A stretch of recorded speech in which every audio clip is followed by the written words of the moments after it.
radio préférée. 100% musique, 100% tendance, 100% jeune. RK. RK, donne-moi du bon son, je kiffe. Alright, DJ relâche pas le rythme, viens dans mon flow, c'est RK13.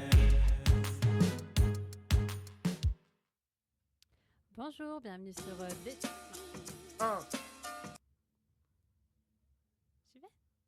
Bonjour, bienvenue sur Destinée Sociale et Solidaire, l'émission de radio de Marseille Sociale et Solidaire avec RK13. Qu'est-ce qui pousse à s'investir pour les autres? Qu'est-ce que ça apporte? Qu'est-ce que ça coûte? Ce sont toutes ces questions qu'on va aborder chaque mois dans cette émission avec un invité engagé à Marseille. Et aujourd'hui, c'est Alexandre Pastor qui est à nos côtés. Bienvenue Alexandre. Merci. Comment vas-tu? Très bien. Donc toi, tu es le fondateur de Melting Pot. Exactement. Donc est-ce que déjà tu peux nous dire deux mots un petit peu sur les actions de cette association? Ouais, donc Melting Pot, c'est une asso que j'ai créée donc en 2022. Et l'idée de l'association, c'est de favoriser l'éducation à la vie citoyenne et démocratique des jeunes. Beaucoup à Marseille. On commence, nous, à se développer un peu plus sur le département et sur la région.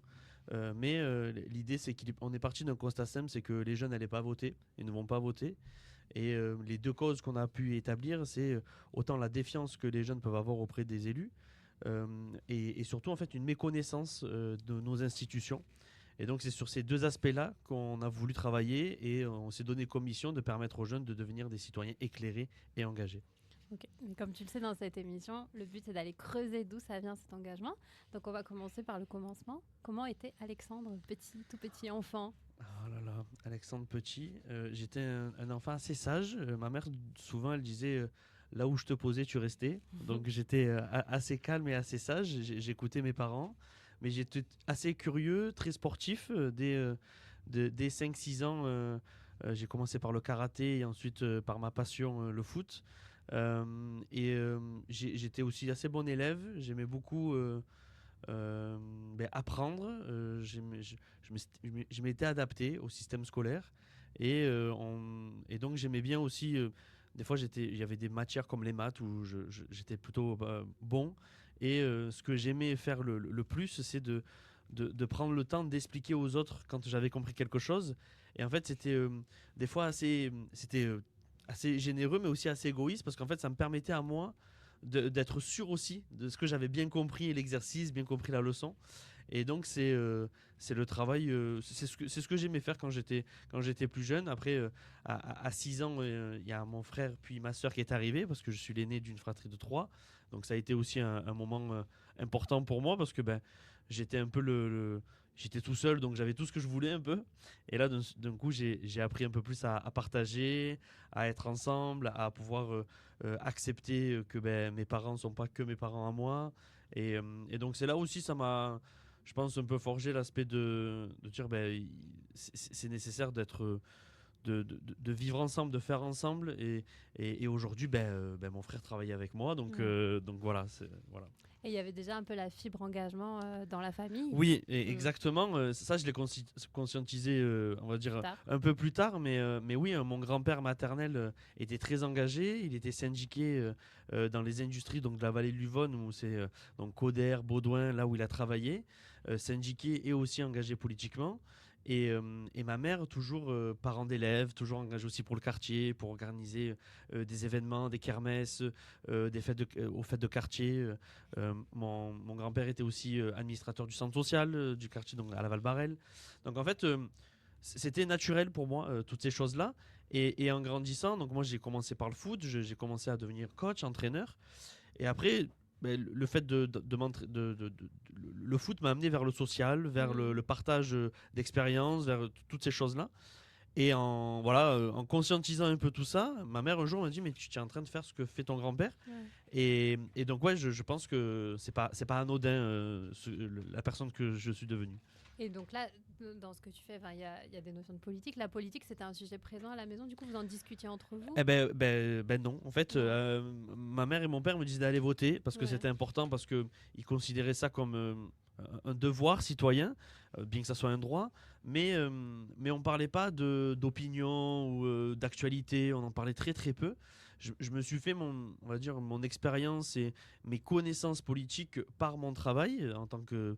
Après, j'ai été directeur de centre social euh, et aussi par ma curiosité personnelle où j'ai voulu mieux comprendre le monde. Des fois, quand j'étais plus jeune, je me sentais un peu marginal des adultes. On disait, ben, tu comprendras quand tu seras plus grand. Ou ils C'est discutaient de frustrant sujets, quand voilà, on ils est discutaient de curieux. sujets d'économie, Ouais. ils discutaient de sujets de la ville, toutes ces choses-là. Et je me dis, mais moi aussi, j'ai envie de partager ces discussions-là.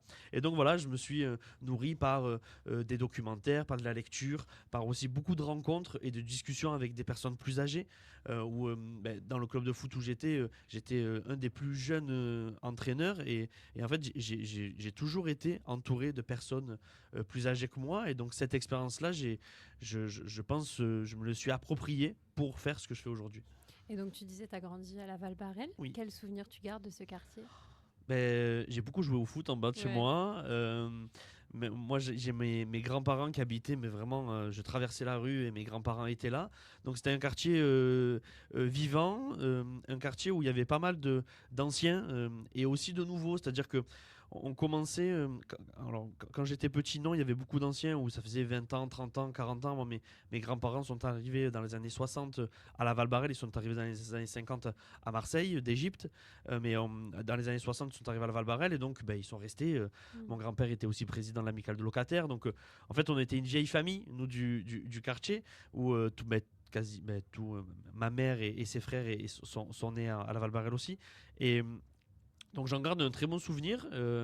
Mes potes, le foot, le fait que ma mère m'appelle ou mon père m'appelle au balcon pour dire que c'est l'heure de rentrer, et qu'on a passé toute la journée à jouer au foot en bas. Voilà, ouais, c'est des bons souvenirs ce quartier et même l'école. Donc j'ai fait l'école maternelle, l'école primaire là-bas. Et en fait, je pense que j'ai eu vraiment la chance que mes parents m'ont beaucoup accompagné dans l'éducation que j'ai reçue, dans les activités sportives, culturelles que j'ai pu faire. Et, et ça m'a, je pense, un peu créé un cocon où je me rendais pas trop compte de la difficulté dans laquelle on était, de aussi de l'environnement du quartier, se dire est-ce que c'était en fait c'était normal ce qu'on vivait quoi. Des fois on se dit ben, oh, c'était dur la précarité tout ça, mais en fait c'était normal que par exemple je récupère les habits de mes cousins par exemple ou que mon frère récupère mes habits aussi. Voilà, on faisait de l'upcycling avant que ça Ouais, devienne à la mode c'est quoi. ça. Et donc ouais, c'est des bons souvenirs. Et je retourne de temps en temps, autant avec Melting Pot, où on a fait des ateliers au centre social et dans mon ancien collège. Et autant de temps en temps, j'y retourne. Mais ma mère n'y habite plus, mais j'y retourne souvent. Quoi. Et du coup, là, tu dis que vous étiez un peu t'étais un peu dans ta bulle, dans ton cocon. À quel moment tu t'es rendu compte qu'il y a des inégalités, des injustices dans la société? Est-ce que tu as un souvenir de moment où tu l'as découvert? Oui, alors, un des premiers souvenirs, c'est que j'ai des camarades de classe qui ben, ont fait des bêtises, c'est-à-dire soit tombés dans la drogue, soit sont passés par la case prison pour diverses choses. Et donc là, je me suis dit, purée, mais j'ai fait la même école maternelle, la même école primaire, le même collège pour certains, et en fait, ben, on n'a pas eu les mêmes trajectoires. Et c'est là où j'ai commencé un peu à conscientiser, à réfléchir, à dire, mais en fait, qu'est-ce qui a fait que c'était différent pour eux? Et en fait, je me souvenais des discussions que j'avais avec eux. Ben, il y en a certains qui étaient en foyer. Il y en a certains où ils avaient que leur maman ou leur papa.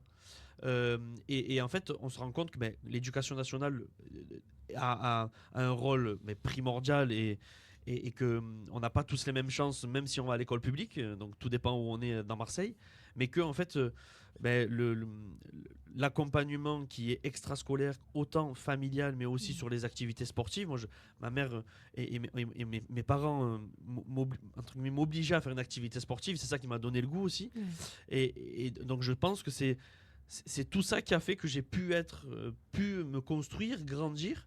Et en fait, je me suis rendu compte que j'avais des copains à moi, des copines à moi qui n'ont pas eu malheureusement cette opportunité-là de pouvoir faire une activité sportive après l'école, une activité culturelle, pouvoir aussi avoir des parents qui les soutiennent dans l'aide aux devoirs, par exemple, toutes ces choses-là. Et donc, je pense que c'est on va dire la première chose en termes d'injustice, d'inégalité, c'est là où j'ai commencé à conscientiser. Et après, à travers mon travail, ben là, j'ai commencé à regarder des recherches et tout ça. Et c'est là où vraiment, je me suis dit, bon, ok, j'ai compris. Ouais.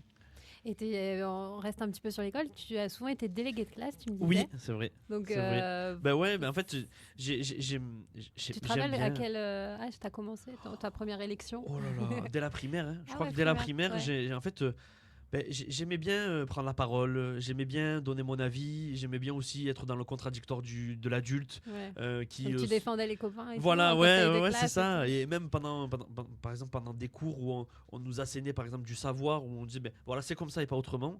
Ben, je posais toujours la question, mais moi je veux savoir pourquoi vous dites c'est comme ça et pas autrement, pourquoi ça Ouais. serait pas autrement. Donc j'aimais bien prendre la parole, j'aimais T'aimais bien bien. être considéré, moi j'ai l'impression, parce Ouais. que t'aimais pas qu'on te mette au rang d'enfant qui comprend Exactement, pas. Et, exactement. ouais. Ouais, le sujet de la reconnaissance, Mm.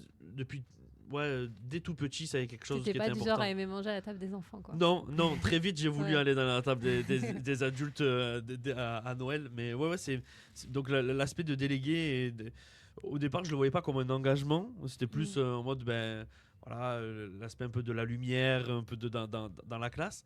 Et après, ben, en grandissant, je me suis dit, mais en fait, il y a un rôle au conseil de classe, au conseil de discipline. J'ai participé à des conseils de discipline. Un jour, je me suis retrouvé dans un conseil de discipline où c'était un pote à moi qui était en conseil de discipline. Donc voilà, pas évident, qu'est-ce qu'on fait? Ouais. Voilà, donc j'ai commencé à appréhender ces enjeux-là à travers le fait d'être délégué, quoi. Le petit conflit d'intérêts. tout ça. Et exactement, exactement. C'est important. Et donc tu disais, t'étais passionné de foot. Oui. Toujours. Toujours. Mais le foot, en quoi ça a participé à ta construction en tant que citoyen, tu dirais? Le foot, déjà, je le répète souvent, le foot, pour moi, ça a été une partie de mon éducation. C'est l'école de la vie. J'ai été aussi capitaine dans les équipes où j'étais. Et en fait, donc, j'ai joué jusqu'à l'âge de 22 ans, grosso modo. J'étais gardien de but. C'est important de le préciser parce que c'est un poste un peu particulier. Et donc, parce que je suis, on va dire, responsable de ce qui se passe. C'est-à-dire, personne peut, si je fais une bêtise, il y a but, quoi, grosso modo. Donc, il y avait ce rapport-là. Et ça m'a construit parce que la vie de groupe, l'esprit d'équipe, le fait de aussi. En fait, tu peux pas tout contrôler, tu es obligé de déléguer à ton coéquipier, à ton camarade, de dire je te fais la passe, je te fais confiance. Donc ça m'a construit aussi à travers ça. Donc dans les travails de groupe, moi à l'école, j'étais à l'aise parce que au Ouais. foot, on le faisait. Oui, c'est une formation management. Ouais, Ouais. mais clairement. Et, Ouais. et après, quand je suis devenu entraîneur, donc à 17 ans, j'ai commencé un peu à coacher les petits du club. Donc j'étais à l'US Michelis et après à d'autres clubs. En fait, quand à 22-23 ans, on m'a proposé d'être directeur d'établissement, de lancer un établissement social, en fait, toutes les outils, les techniques de management que j'avais appliquées dans mes équipes de foot, je l'ai pris et je l'ai mis dans mon professionnel. Après, je me suis formé aussi, mais en fait, ma base managériale vient de Du mon foot. coaching du foot, quoi. Ouais. Voilà. Et c'était qui tes modèles, tes inspirations, pas forcément dans le foot, mais de manière générale, quand tu étais ado, Alors, à moi, qui tu voulais ressembler? Moi, il y a un joueur c'est pour ça que j'ai fait du foot, c'est Fabien Barthez, donc le gardien de but 98, j'adorais en fait son flegme, sa prise de recul, les anecdotes où il oublie ses gants avant la finale 93, ouais, ces choses-là. Je trouve ça, voilà. Et après, aujourd'hui, les idoles que j'avais, les idoles quand j'étais plus petit, donc il y avait Barthez, et après, c'est très, comment dire, assez personnel aussi. Ça va être mon grand-père, ça va être ma mère, parce que c'est ma mère avec mon père, mais ma mère a une responsabilité dans mon éducation et dans mon élévation aussi personnelle très importante, parce que c'est elle qui disait non à la maison, et rarement oui, mais elle disait beaucoup non, et c'est ça qui m'a, et je me suis c'est comme le rappeur Nekfeu qui dit, mais c'est là que j'ai compris, c'est après que j'ai compris que le nom de ma mère m'a permis de grandir, d'évoluer. Et mon grand-père, parce que c'était le patriarche, donc c'est celui qui est fédéré, et moi j'étais toujours impressionné par sa capacité à être un peu un aimant à personne, à rencontre, à humain, où les gens aimaient venir lui parler, lui raconter ce dont ils avaient besoin, ou juste une histoire. Et en fait, il avait une certaine sagesse qui faisait que le quartier lui faisait confiance, et les gens, voilà, les voisins lui faisaient confiance. Et quand je disais, on m'appelait le petit Scorso, parce que mon grand-père s'appelait Scorsonelli. Et en fait, j'étais honoré, j'étais trop fier d'être le petit-fils de mon grand-père, quoi.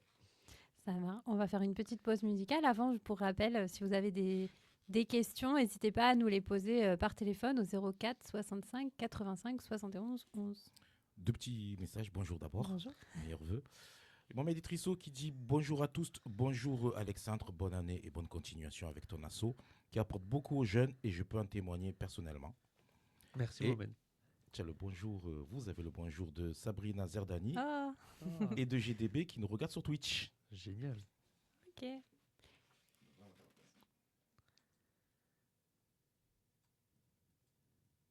RK13, ma radio préférée.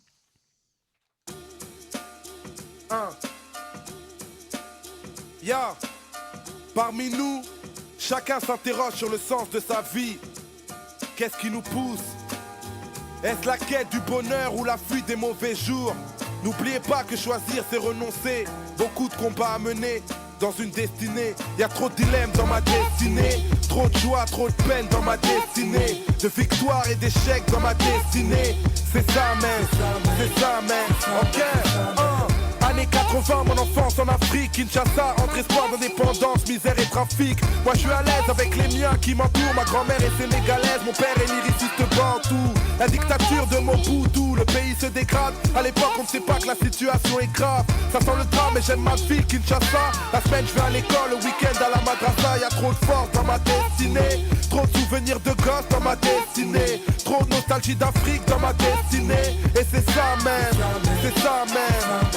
Ok, septembre 88, Paris me voici. Venu pour les études, pas pour le MIT. J'atterris à Roissy, éloigné de mes racines et de Kin. Ici on m'a parlé des racistes et des skins. Putain, famille immigrée, galère ordinaire. Dans un foyer à Oni, ma première cité c'est la Ravinière. De toute manière, à force de vivre dans la crise, j'ai vite compris qu'on sera jamais des gosses de la patrie. Y'a trop de luttes dans ma destinée. Trop d'espoir, trop de chutes dans ma destinée. Trop de chemin, trop de buts dans ma destinée. Et c'est ça même, c'est ça même. 92, j'écris mon premier 12. J'ai le blues, premier texte sur la tête, la rue comme épouse. Sur ma tête, c'était un délire pour mes potos qui louchaient sur les popos et bougeaient sur mes propos. Yo, enragé trop tôt, je rappe avec Abdoulaye et Wallah. Et les mecs de Sergi connaissent mes premières punchlines. Diable rouge m'a mis le pied à l'étrier. J'ai pas oublié, Philo et Prod m'ont permis de briller. Y'a trop de rimes dans ma destinée. Trop de souvenirs à Sergi dans ma destinée. Trop d'amour pour le rap dans ma destinée. Et c'est ça même, c'est ça même. Octobre 93, souvenir ravageur. Pourquoi je baisse les huissiers, les policiers, les déménageurs? C'était l'enfer, expulsé par des tocards. Je venais des cours et j'ai vu nos affaires sur le trottoir. Trop tard, une femme et 4 enfants jetés à la rue. Le 5e a craché sa haine à la France, il est en garde à vue. Comment s'en remettre? De la bouffe, des habits, la vie d'une famille balancée par la fenêtre. Y'a peu de fric dans ma destinée. Trop de haine anti-flic dans ma destinée. De rancune, d'amertume dans ma destinée. Et c'est ça même, c'est ça même. Le 30 mai 2000, Inès a vu le jour. C'est ma nièce, mon amour, je suis en liesse quand ses bras m'entourent. Au-delà de tout, rien n'a plus de valeur que ma famille, que ma femme, ceux qui m'aimaient même dans le malheur. Je sais d'ailleurs que sans eux c'est l'enfer. Et que je me sens meilleur à chaque fois que je les rends fiers. Les parents c'est un abri, un repère. Et j'espère qu'Inch'Allah moi aussi je serai père. Y'a trop de rire dans ma destinée. Trop d'amour, de sourire dans ma destinée. Trop de bons moments à vivre dans ma destinée. Et c'est ça même, c'est ça même. Ok, 2007 venu pour changer la donne. Je cartonne les mixtapes, kick sec et voilà mon album. Que la concurrence pardonne mon talent. En l'occurrence tu peux détester mais je vais pas rester les bras ballants. Pas né dans le ghetto, rien à battre de vos règles. Ton rap est trop raide, venu du bled, moi j'ai d'autres rêves. Et je te révèle que Youssoufa est venu t'offenser. Car t'avais jamais entendu de rap français. Dans ma destinée, trop d'espoir et d'histoire dans ma destinée. Trop de raisons d'y croire dans ma destinée. Et c'est ça même, c'est ça même. Y'a trop de dilemmes dans ma destinée. Trop de joie, trop de peine dans ma destinée. De victoire et d'échecs dans ma destinée. Et c'est ça même, c'est ça même. Yeah, Youssoufa dans ma destinée. Dédicacé à tous mes gens du 9-9 au 9-5. C'est ça même, c'est ça même. Ma destinée. Ma destinée. 100% musique, 100% tendance, 100% jeune. R4. RK, donne-moi du bon son, je kiffe. DJ relâche pas le rythme, viens dans mon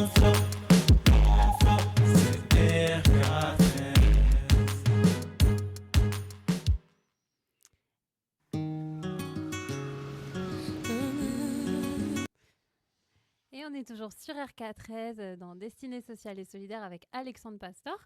Donc Alexandre, dans la première partie, on a parlé de ton enfance et puis là, on va arriver sur le début de ta vie d'adulte. Donc tu as commencé comme directeur adjoint du centre social La Rouguière, puis directeur pendant 3 ans du centre social Les Cailloles. Qu'est-ce qui t'a emmené vers cet univers-là? Alors en fait, Professionnellement. je suis arrivé en tant qu'éducateur sportif chez Synergie Family, qui s'appelait Synergie Sport Sud à ce moment-là, donc c'était en 2016. Et en fait, il y a le marché des maisons pour tous qui est arrivé et Synergie a récupéré donc 5 maisons pour tous. Et à ce moment-là, en fait, Synergie était aussi en train de se structurer. Et moi, c'est un sujet que le social, en fait, je me suis rendu compte en travaillant chez Synergie que le foot n'était qu'un moyen, un média pour traiter des sujets sociaux. Et donc, en menant différents projets autour du sport, Franck Tortel et Laurent Choucroune m'ont proposé de prendre la direction adjointe de La Rouguière, que j'ai accepté parce que c'était un nouvel équipement, parce qu'il y avait vraiment un travail de confiance à refaire avec les habitants et tout ça. Donc je me retrouve en 2018 à lancer un nouvel établissement tout neuf avec une toute nouvelle équipe. Il est beau, en plus, le centre. Ouais, exactement. Ouais, J'étais directeur, mais j'étais le plus jeune de l'équipe aussi. Donc c'était un gros challenge personnel aussi à relever. Et donc je suis resté 1 an en tant que directeur adjoint. Et ensuite, il y a l'opportunité des Cailloles où la directrice s'en va. Je postule, je passe toutes les étapes. On me fait confiance et je reste 3 ans au sein du centre social où j'ai vécu des choses inoubliables. Encore aujourd'hui, j'ai des contacts avec des habitants et avec l'équipe qui n'a quasi pas bougé. Donc c'est aussi une fierté de voir que la continuité se fait par l'équipe qui a été mise en place avant et par le travail qui a été fourni.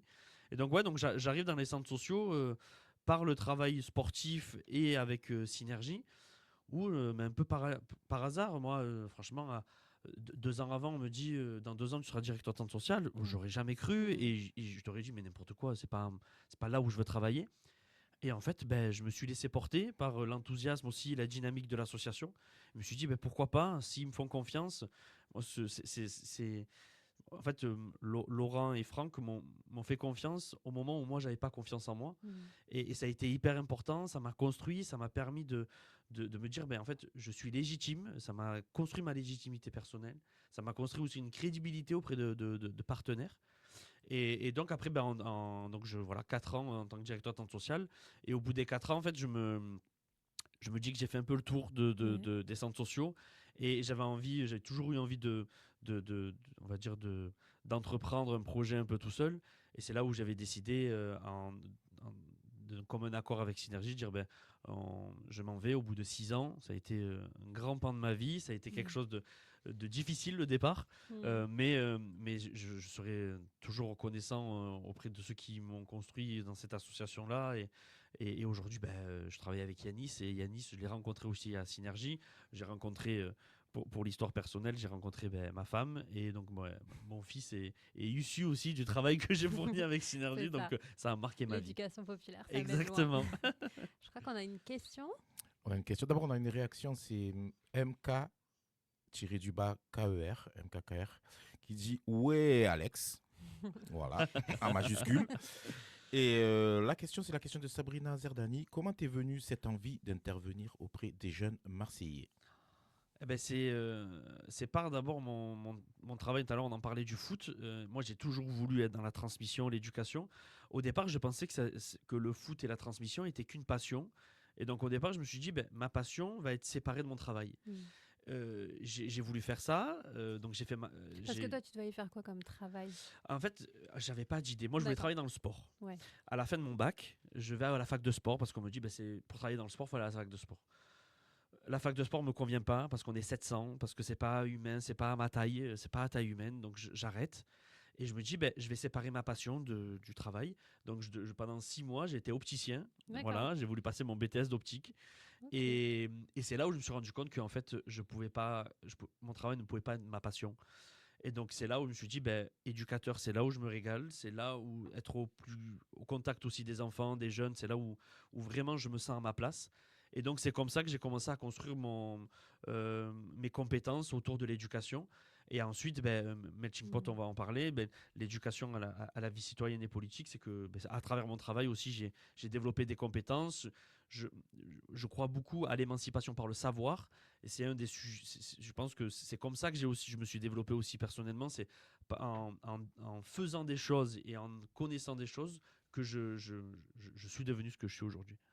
Donc Melting Pot, est-ce que tu peux revenir un peu sur les germes? Enfin, l'idée, elle avait germé depuis longtemps. Enfin, il y avait des petits germes depuis longtemps, ou c'est sur un coup de tête, tu as eu le déclic? Comment ça s'est passé? Alors, donc, comme je disais, j'ai toujours eu envie d'entreprendre. J'ai toujours fait des choses un peu leader dans les Puis en projets. plus, avec Synergie, tu avais un modèle d'entrepreneuriat social. Exactement. Ils m'ont toujours poussé à faire des choses, à développer, à proposer. Et en fait, je candidate pour une formation qui s'appelle le Collège citoyen de France, qui est une formation, ils se disent un peu l'ENA du terrain. Et donc, c'est une formation nationale. Et en fait, pour pouvoir postuler, il fallait proposer un projet. Et donc, c'est là où j'ai commencé à mettre en forme les prémices de Melting Pot. Et donc là, je propose, je suis sélectionné. Donc ça, c'est janvier 2022. Exactement à ce moment-là. Je proposais de faire de l'éducation civique un peu, mais je ne savais pas encore trop comment, mais je voulais que les jeunes soient un peu plus proches de la chose politique et que on soit un peu plus, que les jeunes soient un peu plus au courant et s'approprient ces sujets-là. Il y avait un peu un côté de ce que tu détestais petit, qu'on te dit c'est un truc de jeune. Oui. Et oui, c'est ça, c'est en mode. En fait, les jeunes, c'est pas l'avenir, c'est le présent. Et donc c'était ce sujet-là, de me dire, il faut le faire maintenant. Et donc, je propose ce projet, on me dit OK. Et en fait, pendant 6 mois, on a fait plusieurs formations, plusieurs moments de travail, et en fait, ils t'accompagnent sur le projet. Et donc, pendant 6 mois, je travaille, je remets en question, je trouve le nom, toutes ces choses-là. Parce que Melting Pot, ça veut dire politique ouverte à tous. Et donc, moi, en fait, mon premier truc, c'était je voulais que le mot politique soit dans le nom de l'association, mais qu'il ne soit pas visible et qu'il raconte une autre histoire. Et donc, Melting Pot vient de ça. Et donc c'est 6 mois-là de travail, donc de janvier à septembre. Et donc, je dépose les statuts le 1er septembre 2022. Et je me dis, OK, si je dépose les statuts, c'est que je fais quelque chose avec cet asso. Et donc, on lance l'asso. Très rapidement, j'appelle l'un de mes meilleurs potes, donc Yannis, j'ai l'ami. Et je lui dis, j'ai besoin de toi, ta créativité, tout ça, c'est ça que je veux. J'ai besoin d'un soutien. J'ai besoin que tu m'aides à développer cet asso. Et il avait vu ma réflexion. Et donc, on développe ça. Et au début, je me dis, je vais travailler à côté. Et l'asso, on va voir ce que ça fait. Et en fait, on se rend compte que ça marche et qu'il y a un réel besoin, qu'il y a un manque. Il y a vraiment un manque cruel d'outils pour parler de ces sujets-là. Tu te rappelles d'un moment où tu t'es dit, ah ouais, c'est ça, là, on est au bon endroit? Oui. C'était quand même un moment fort. Le premier programme qu'on a développé, c'est à la Maison pour tous de la Morelle, auprès d'un groupe de jeunes, donc de l'accueil jeune 14-17. Et donc on fait un premier programme, on utilise One Piece pour parler de féminisme, on utilise les mangas, notre méthode pédagogique qui est à la base, exactement. Donc on utilise les références des jeunes pour leur parler de sujets politiques, des institutions. Donc ça se passe très bien. Et en fait, j'ai une opportunité de pouvoir faire venir François Hollande, donc l'ancien président de la République. Et donc il vient. Et donc on organise cette rencontre entre la dizaine de groupes de jeunes qu'on accompagne et l'ancien président. Donc on l'accueille, ça se passe. Et à la fin de l'événement, quand tout se finit, je regarde Yannis, je dis, ça y est, là on ne peut pas s'arrêter. C'est pas possible parce que l'événement était fou.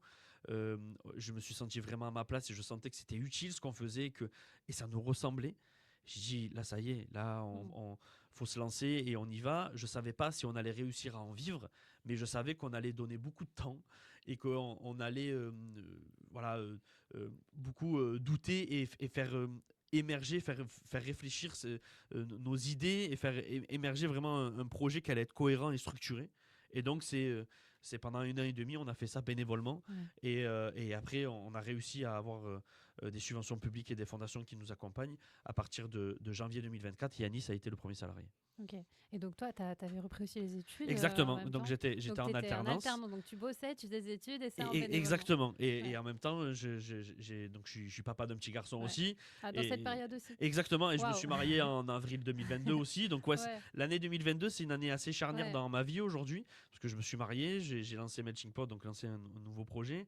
Et donc j'ai repris mes études. Tu consacrais beaucoup de temps à Melting une pote dans cette période quand même Je m'étais dit que oui, parce qu'en fait, le travail que je faisais, c'était donc les Carrefour l'entrepreneuriat. Donc, j'aidais les jeunes à créer leur entreprise. Donc, en fait, je m'aidais moi-même parce que j'étais en train de lancer mon projet. Donc, je savais que mon travail allait me permettre aussi de développer mes compétences.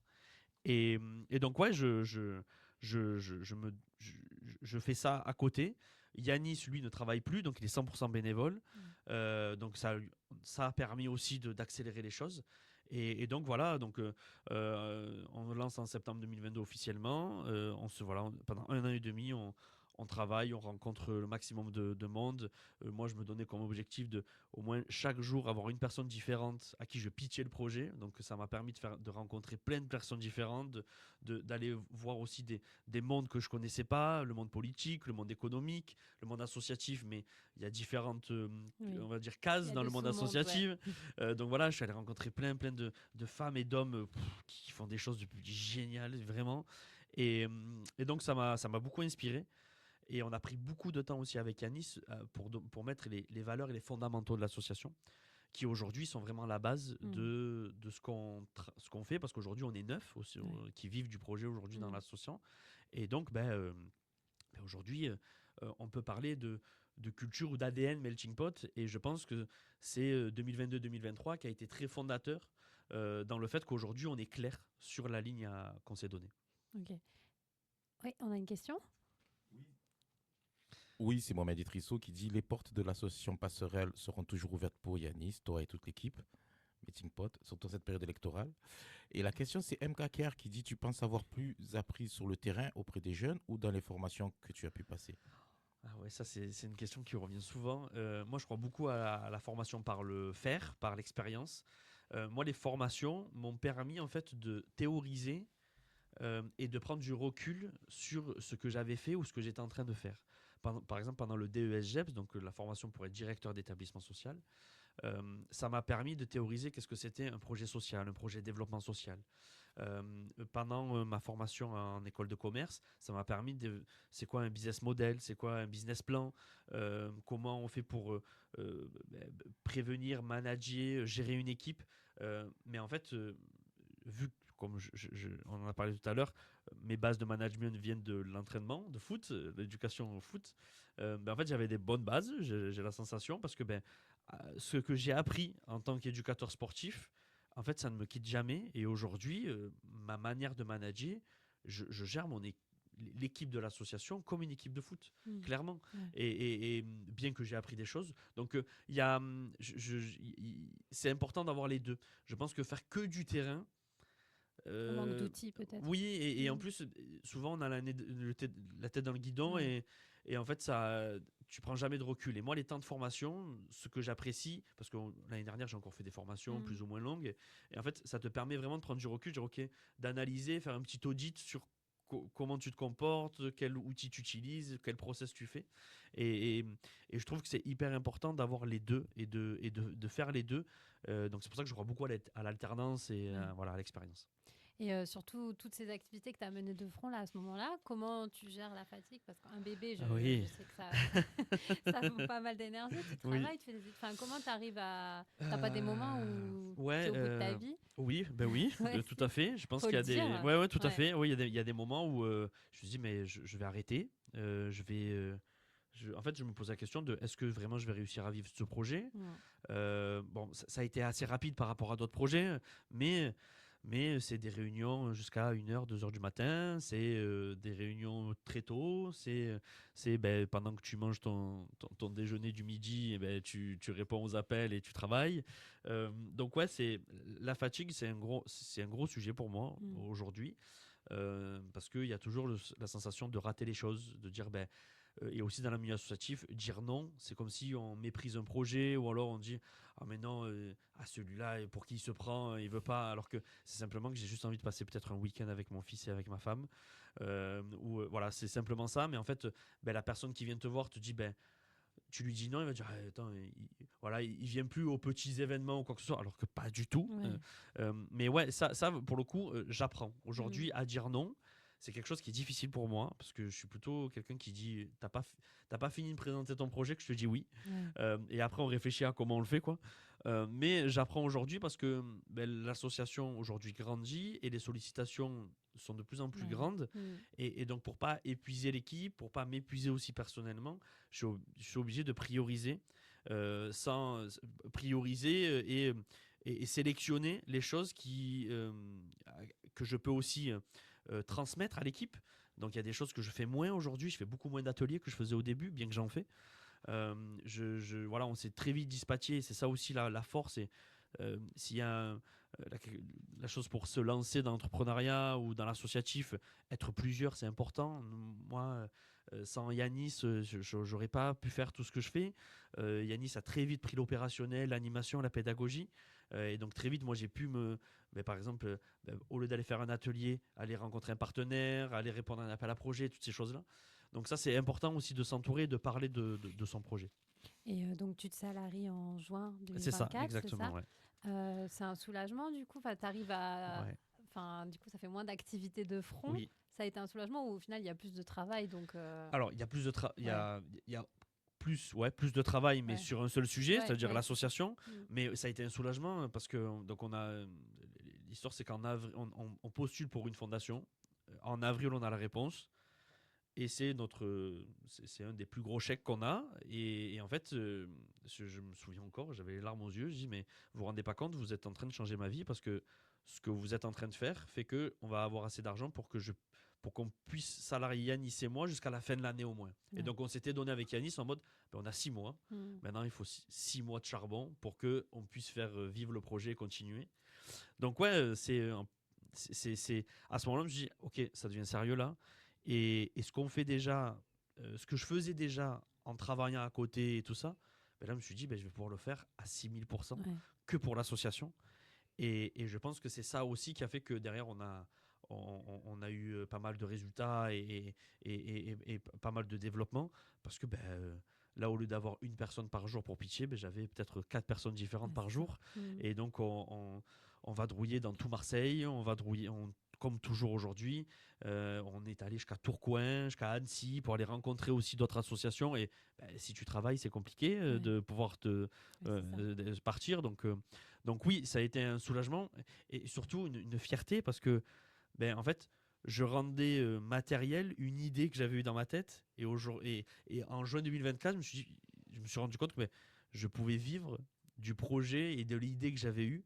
Et là, je me suis dit, ça devient concret. C'est pas juste une envie, c'est quelque chose qui est viable, quoi, et ça marche.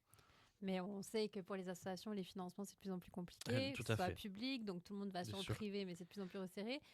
Comment on fait, surtout que vous, tu as dit tout à l'heure, il y avait des valeurs assez strictes à respecter. C'est quoi un petit peu votre...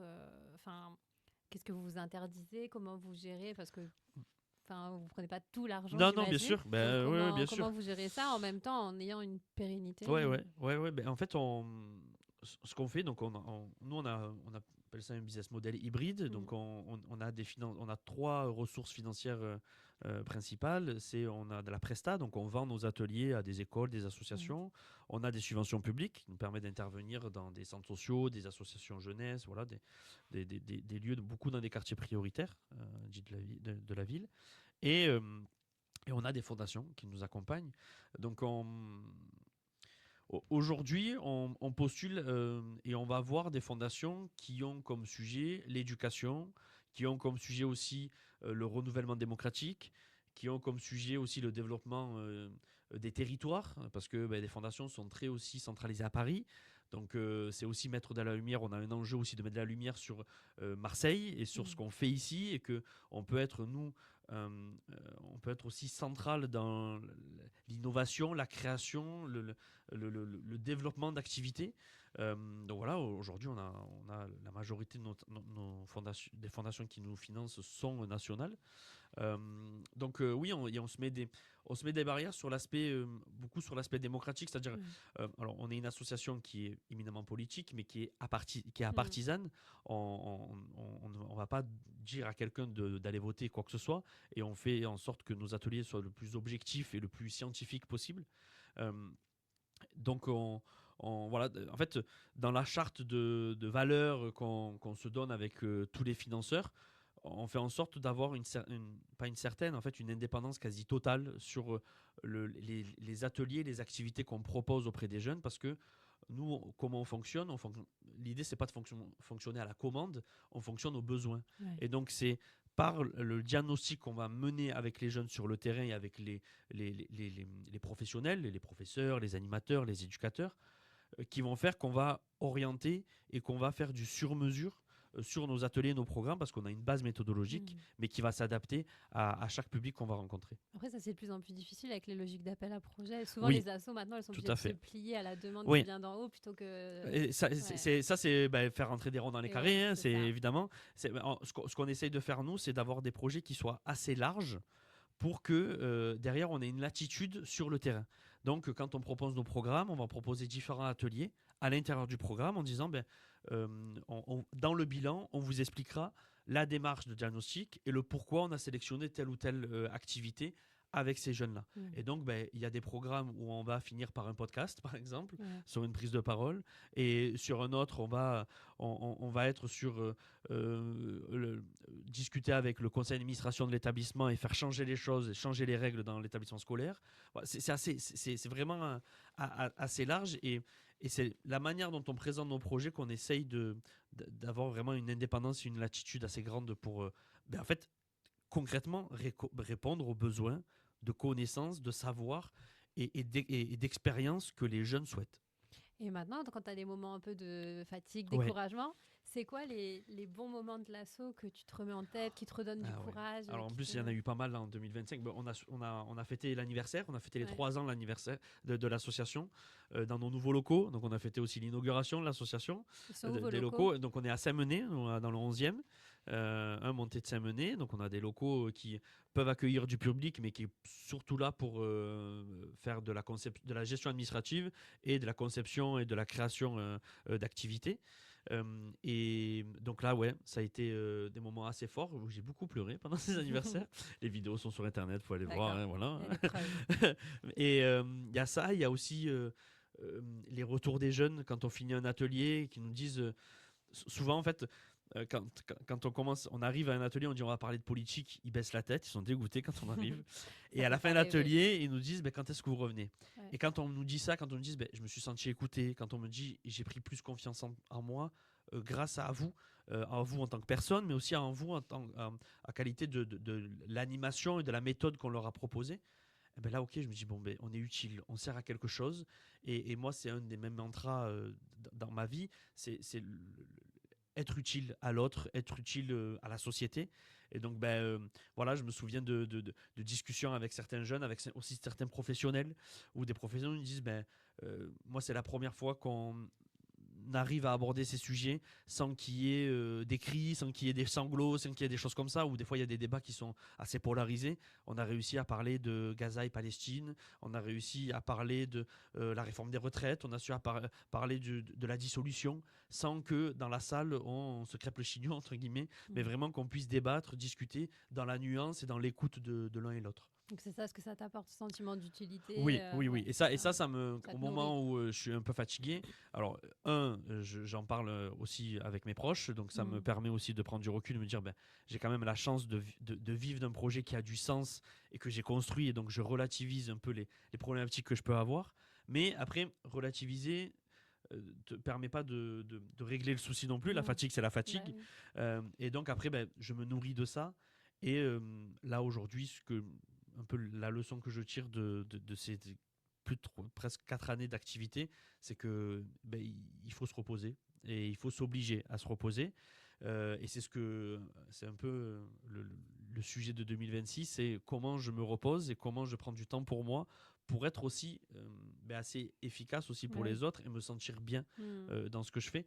Et c'est l'immense enjeu que j'ai sur 2026, parce que je pense que j'ai pas fait assez attention à moi sur les 3 années et demie de Melting Pot. C'est quoi qui te fait décompresser? dans la vie?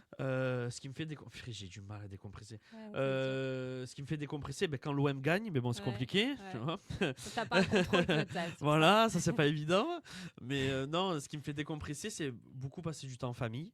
ça. Là, par exemple, Noël, ça a été 10 jours où on a vu toute la famille. Ça m'a fait du bien, mais fou, vraiment. C'est aussi. Moi, j'aime bien lire. Donc, c'est aussi.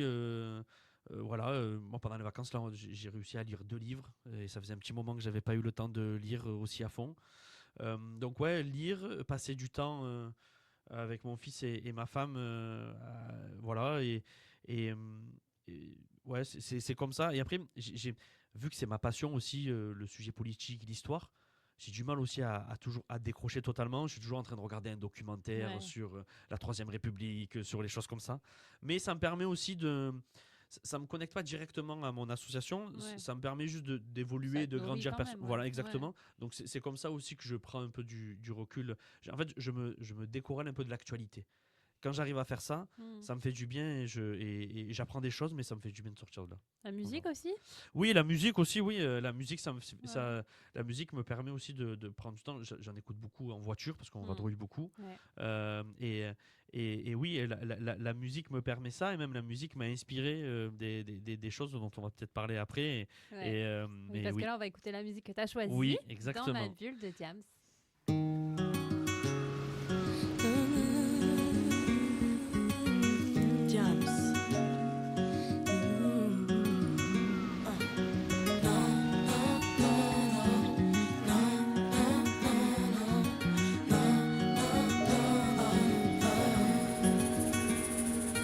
Dans ma bulle, le fond de teint sert à cacher les cocards. L'amour est arrivé trop tard, Cendrillon fait le trottoir. Dans ma bulle, les baskets traînent sur le bitume. On a du mal à dire je t'aime car on n'a pas l'habitude. Dans ma bulle, si Vénus est victime d'adultère, bah Vénus prend un gun et 2 filles à la tête. Dans ma bulle, le Uzi a remplacé les roses.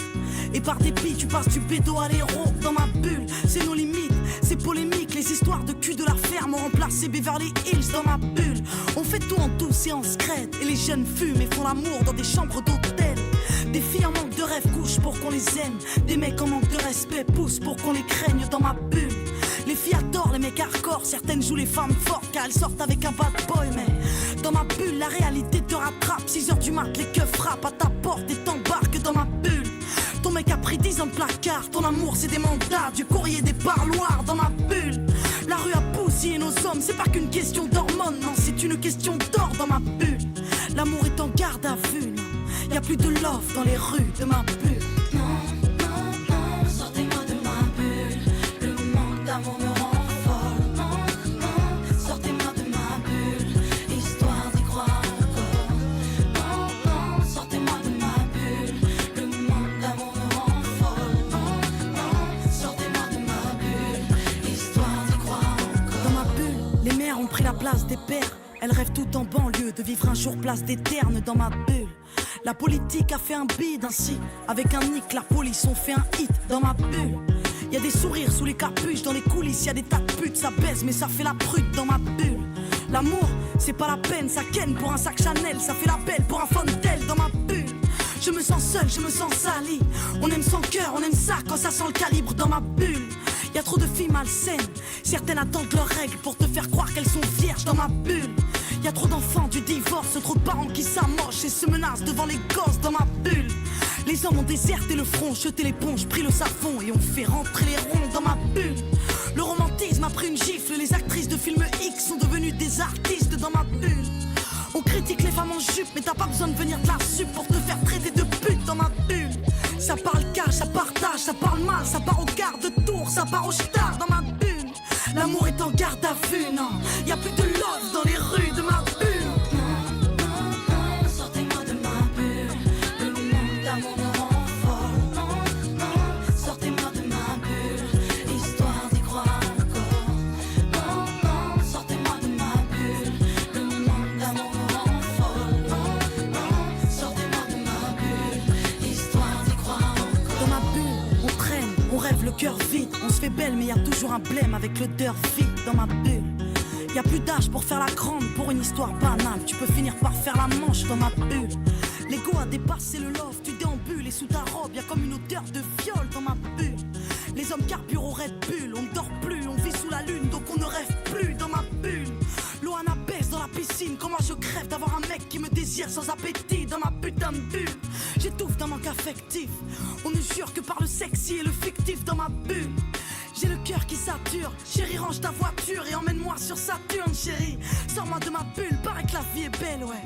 Paraît que la vie est belle au-delà de mes ruelles dans ma bulle. Non, sortez-moi de ma bulle. Le monde d'amour me rend folle. Non, sortez-moi de ma 100% musique, 100% tendance, 100% jeune. RK13. RK, donne-moi du bon son, je kiffe. DJ relâche-toi le rythme, viens dans moi. Mon flow, c'est RK13. RK13. Et on est toujours en direct sur Destinée Sociale et Solidaire sur RK13. On vient d'écouter la chanson de notre invité Alexandre Pastor, Dans ma bulle de Diams, Ouais. 2006. Pourquoi ce son? Alors, déjà parce que Jams, c'est pour moi la rappeuse. C'est un monument. Ouais, exactement. Elle m'a beaucoup marqué, moi, dans ma construction culturelle, musicale, quand j'étais plus jeune et encore aujourd'hui. T'écoutais déjà du rap avant elle ou c'est elle qui t'a... C'est quand même elle qui m'a donné goût vraiment à ce rap-là un peu conscient, qui dénonce, qui parle de la société. C'est Jams qui m'a permis c'est Jams qui m'a donné goût Elle fait au partie rap. de ton éducation citoyenne. Exactement. Jams le rap, m'a- c'est ouais. souvent des bons cours Oui, d'éducation civique. totalement. Je suis totalement d'accord et on utilise beaucoup nous le rap dans nos Ouais. activités et personnellement je l'ai beaucoup utilisé et en fait pourquoi aussi cette chanson Dans ma bulle, parce que ce qu'elle raconte à l'intérieur ça me parle beaucoup et C'est parce assez que sombre quand même. oui c'est assez la sombre bulle qu'elle mais en même temps ça ce que je disais tout à l'heure aussi dans mon enfance c'est que en fait quand on est dans notre bulle on se rend pas compte de tout ce qui se passe et après quand on sort de notre bulle on se rend compte de ce qui se passe à l'extérieur et en même temps on a un regard différent dans la bulle dans laquelle on était. Et c'est un peu l'histoire que moi j'ai aussi envie de raconter où je l'annonce officiellement aujourd'hui. Je vais sortir mon podcast qui va s'appeler Dans ma bulle. Et l'idée de ce podcast-là, c'est de un peu plus rentrer dans mon intimité, dans tout ce que j'ai vécu et donner un peu mon regard sur différents sujets, autant mon parcours que des sujets qui peuvent être de société et qui sortira dans les prochains jours. Et voilà, donc dans ma bulle, Jam, c'est vraiment quelque chose qui m'a drivé dans ma vie. Ça marche. Je crois qu'on a quelques questions. Oui, d'abord il y a Sabrina qui nous dit qu'elle Notre trouve ça fidèle. génial de découvrir des personnalités du quotidien marseillais. 3 points de suspension entre quotidien et marseillais, 3 points de suspension à la fin. Et Anzui qui pose une question, il dit pourtant il reste très difficile et très délicat d'établir un dialogue politique de manière pragmatique et non partisan avec cette génération. Est-ce que tu es d'accord? Je suis d'accord sur, on va dire, quand on regarde ça de l'extérieur, mais quand on prend le temps d'établir un bon espace-temps avec cette génération qui arrive et avec notre génération aussi, en fait, il y a des choses nuancées et rationnelles qui sortent. Il faut trouver un langage commun, peut-être pas y aller avec ses gros sabots. Exactement. Ouais. Et donc, quand on dit le débat est polarisé, en fait, le débat public est polarisé par ceux qui le font. Il n'est pas polarisé en lui-même. Et donc, quand on arrive, nous, avec des sujets de société, vraiment, en tout genre, en fait, les jeunes ont des idées, ont des avis, et surtout, ils ont des solutions pour pouvoir améliorer certaines choses. Et donc, je trouve que moi l'expérience que j'ai dans le débat et la discussion avec les jeunes, c'est que alors oui, évidemment qu'il y a des jeunes qui sont plus ou moins, qui ont des idées et qui sont forts. Aujourd'hui, les jeunesses sont à l'image de la société. Toutes les problématiques traversent les jeunesses comme traversent les personnes plus âgées, les adultes, les parents. Voilà, tous les jeunes sont traversés par ça. Après, c'est un peu normal quand on est jeune d'être un peu excessif, d'être un peu à fleur de... Exactement. Ouais. Mais c'est exactement ça. Mais quand on prend le temps derrière de discuter, de décortiquer le pourquoi ils pensent ça, ou alors d'aller un peu contredire ou donner aussi des éléments factuels, chiffrés, de suite, il y a une meilleure compréhension et une prise de recul en disant en fait, je me suis laissé convaincre et ce que tu as dit, ça me parle, ou alors, en fait, ce que tu m'as dit, moi, ça me conforte dans ce que je pense. Et en fait, c'est ça le débat et l'échange, et je trouve que c'est possible. Est-ce que tu es prêt pour un petit quiz sans queue ni tête? Allez, on y va. C'est le quiz pizza ananas qui mélange des questions qui n'ont rien à voir entre elles. Petit. Si tu étais un élément, tu serais l'eau, la terre, le feu ou l'air? Le feu, je crois. Ah ouais, Ouais. Pourquoi? Je pars un peu au quart de tour et j'agis souvent avant de réfléchir. Donc le feu, parce que il en faut pas beaucoup pour allumer un Ouais. peu. Est-ce que la vie a un but? Oui.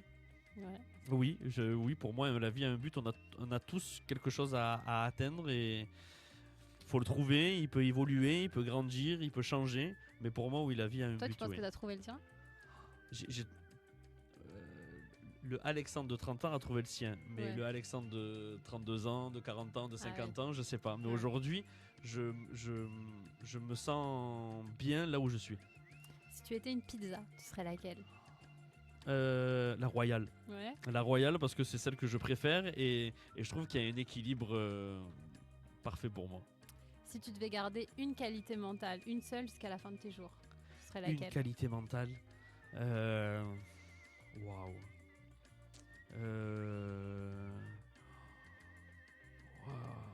Ça c'est dur. Hein. On va dire la capacité de prise de recul Mm. sur les événements. Si tu étais un animal, Je serais. Si j'étais un animal, je crois que mon signe astrologique marche bien, le bélier. ok. Et si on t'appelait pour devenir ministre, du ministère que tu veux, tu choisis quel ministère? Ah là là. Un régalien, c'est pas mal parce qu'il y a un peu des choses. Mais. Éducation nationale. Hein. Tant qu'à faire. Eh ouais. Et est-ce que tu crois au destin? Est-ce que tu crois que tout est écrit? Je crois que les choses sont. Ouais. En fait, je pense qu'on est là pour comprendre. C'est un peu comme Matrix. On est là pour comprendre pourquoi on fait tel choix. Et donc, je pense que les choses sont écrites, mais le plus important, c'est la manière dont tu vas le comprendre. Donc, le chemin que tu vas arpenter pour aller vers ce qui a été écrit. Ça marche. Et donc 2026, merci pour Plaisir. ce sens de la répartie. Donc 2026, donc les projets, donc tu as dit te reposer déjà un peu. Oui. Le podcast, Oui. ça commence quand le podcast? Quand est-ce que tu le sens? Alors, on aimerait début février. J'ai Ok. pas la date encore exacte, mais on est Tu nous en. diras, oui, on on relaiera. a exactement. Et d'autres projets du coup pour 2026? Oui, donc l'association va continuer à se développer. Là, pendant les municipales, on lance aussi un appel.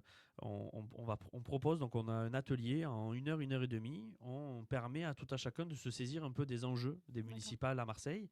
Donc c'est-à-dire comprendre déjà les règles du jeu, des élections, donc la loi PLM qui a évolué. Comprendre aussi comment on peut s'inscrire sur les listes. On a jusqu'au 3 février. Pour s'inscrire, et au 6 par rapport à si c'est en physique ou en numérique. Et aussi comprendre c'est quoi le rôle d'un maire.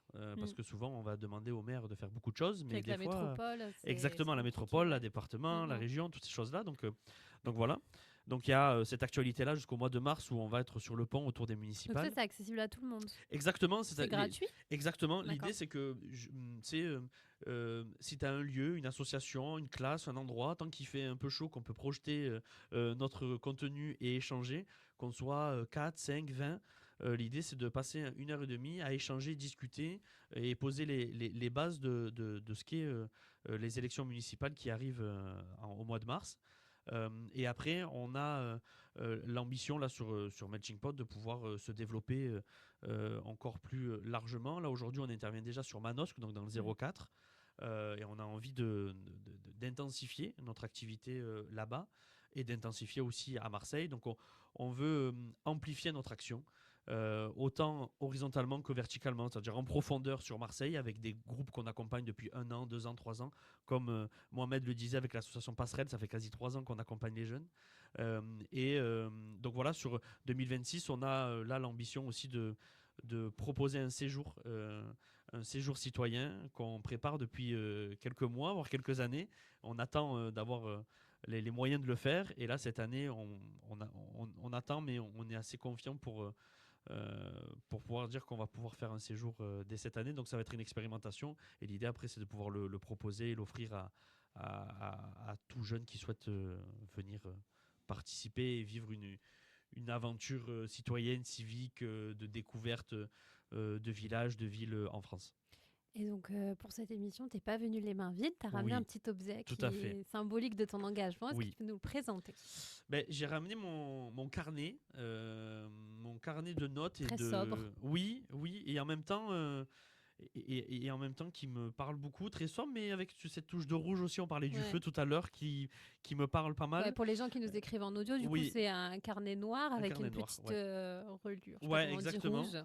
Et en fait, élastique rouge. à l'intérieur, donc il y a l'aspect planning et il y a l'aspect prise de notes. Ouais. Et en fait, ça je trouve, symbolise bien mon engagement parce que mon engagement est assez structuré et organisé. C'est une chance. Et ouais, et Ça veut dire. et c'est mon besoin à moi, Mhm. c'est mon cadre dont j'ai besoin.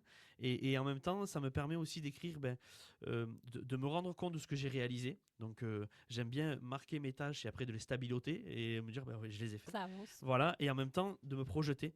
Et donc c'est aussi la manière dont je développe mes projets, c'est toujours se souvenir, être ancré dans le présent et en même temps préparer ce qui se passe ensuite.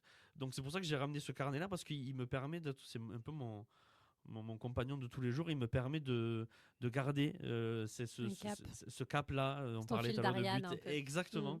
Et vraiment, il est nécessaire. Et ceux qui travaillent avec moi le savent, je suis pas bien quand j'ai pas mon carnet. Il est toujours à côté de moi, pas loin.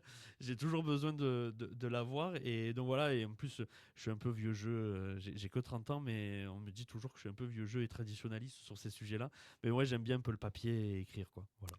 Ça marche. Merci beaucoup, Alexandre. Si les gens veulent te suivre, comment suivre les actus de l'asso? Ouais. Alors, pour l'association, c'est plutôt TikTok et Instagram. Mhm. Sur Instagram, c'est Melting Pot France. Sur TikTok, c'est Melting Pot TV 1. Et après, je suis beaucoup sur LinkedIn où là, pour le coup, c'est l'association et c'est aussi moi, mon parcours et ce que je fais. Donc, c'est Alexandre Pastor, Pastor. Et je voulais aussi te remercier parce que je suis quand même honoré d'être le premier invité de ce podcast.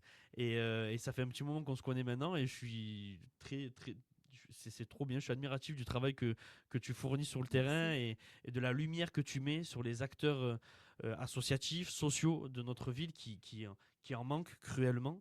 Donc vraiment merci et longue vie au podcast. Merci que tu inaugures.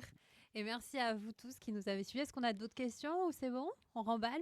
Ok, merci à tous et on se retrouve le mois prochain avec un nouvel invité dans Destinée sociale et solidaire. 100% tendance. 100% musique, 100% tendance, 100% jeune. RK13. RK, donne-moi du bon son, je kiffe. DJ relâche pas le rythme, viens dans mon flow, c'est RK13. RK13, ma radio préférée.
I listen